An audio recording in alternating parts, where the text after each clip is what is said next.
Alhamdulillah, salatu wassalamu ala Rasulillah wa ala alihi wa sahbihi wa mawalah amma ba'd.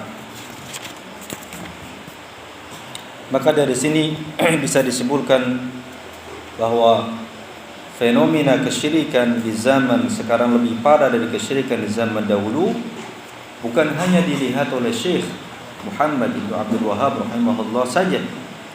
Tetapi ini fenomena ini juga disaksikan oleh Al-Imam Al-Alusi, ya, yang hidup di tahun 1217 sampai 1270 Hijriah. Dan beliau ini ya adalah salah seorang ulama Ahlul Bait. Ulama Ahlul Bait, ya, yang nasabnya sampai kepada Zainal Abidin bin Al-Husain bin Ali bin Abi Thalib. Beliau adalah seorang ulama yang berasal dari Anbar, yaitu salah satu provinsi di Irak. Ya. Kemudian juga Al-Imam Syekh Muhammad Ahmad Bashmil. Ya. Beliau adalah salah seorang ulama yang berasal dari Yaman, yang hidup di tahun 1336 sampai 1410 Hijri. Ya. Kemudian juga Al-Imam Asy-Syaukani. Ya, Al-Imam Asy-Syaukani, dia adalah salah seorang ulama yang berasal dari Sana'a, di kota Sana'a, Yaman, ya, yang hidup di tahun 1173 sampai 1250 Hijriah. Dan juga Syekh Muhammad Al-Amin Asy-Shinqiti. Ya, beliau salah seorang ulama yang berasal dari Mauritania, ya, Mauritania, yang hidup di tahun 1325 sampai 1393 Hijriah. Ya, ini semua menunjukkan bahwa fenomena kesyirikan di zaman sekarang lebih parah dari kesyirikan di zaman dahulu adalah benar adanya. Dan ini disaksikan oleh banyak para ulama. Ya, subhanallah, kalau kita mendapati fenomena itu, kita berani enggak mengingkari dengan lisan seperti para masyayikh ini? Taruhannya tadi, ya, akan dilemparkan atau dibuang ke laut gitu. Taruhannya tadi. Tapi subhanallah, para masyayikh, para ulama rabbani, ya, mereka tidak takut kecuali kepada Allah Subhanahu wa taala. Ya. Walaupun taruhannya adalah mereka harus bertaruh dengan nyawa. Ya. Mengingkari dengan lisan mereka. Karena ini kesyirikan, ya, syirik besar yang bisa mengeluarkan seorang dari Islam. Berdoa kepada selain Allah, meyakini mayit-mayit, ya, adanya selain Allah Azza wa Jalla yang bisa menyelamatkan, yang bisa menghilangkan madarat dan berikan keselamatan. Cacat dalam tauhid rububiyah, ya, cacat dalam tauhid rububiyah plus tauhid uluhiyah, dua-duanya, ya.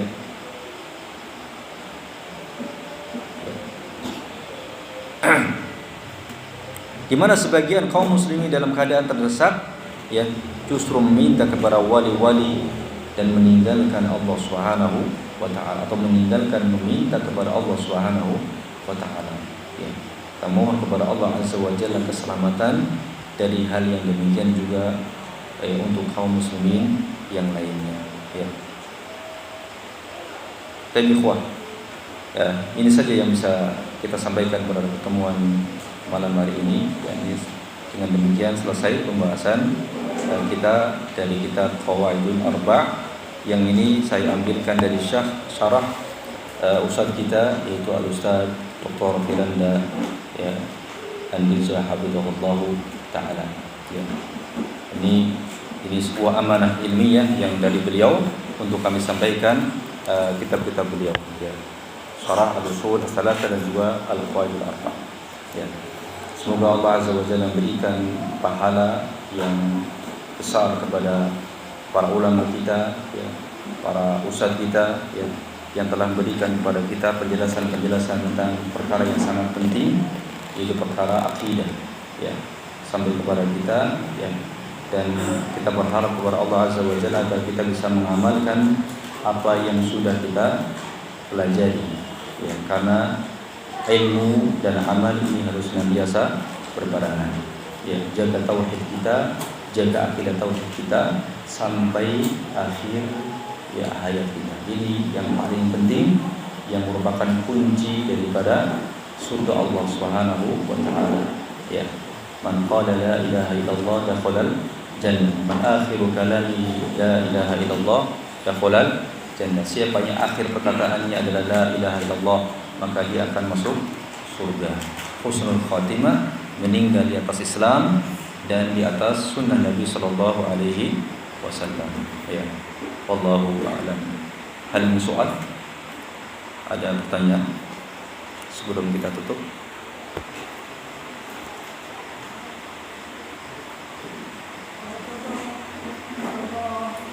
Nah.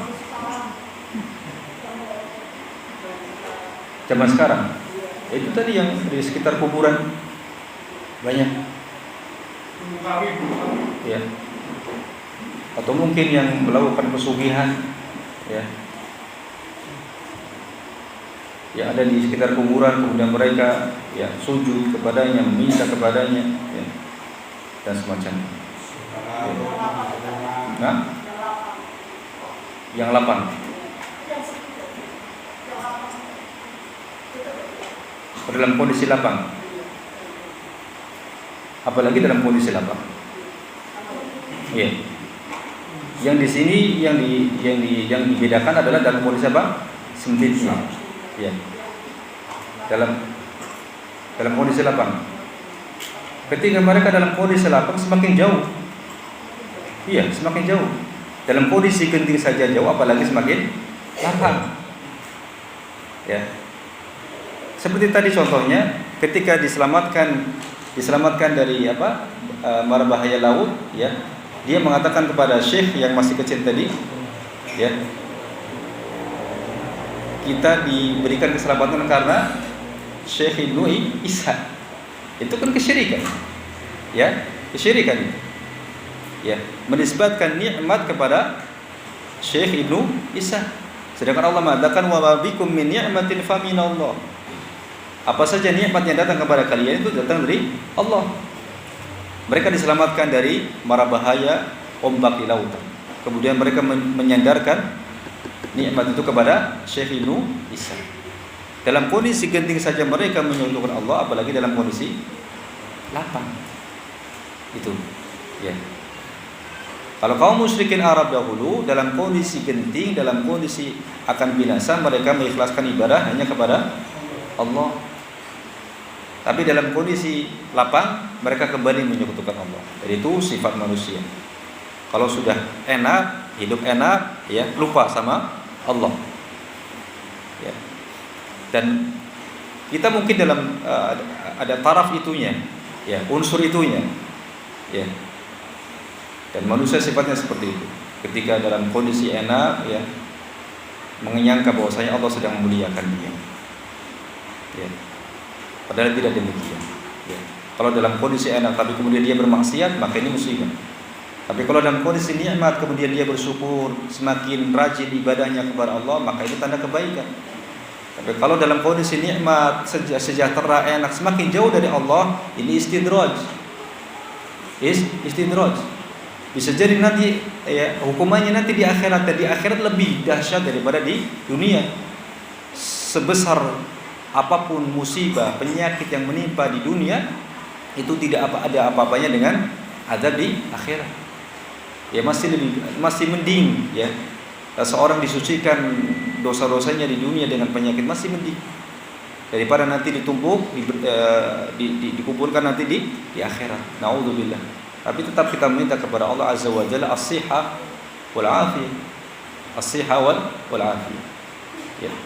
Dan kezaliman yang kita lakukan, ya, dosa-dosa yang kita lakukan, itu diantara cara Allah mensucikannya dengan apa?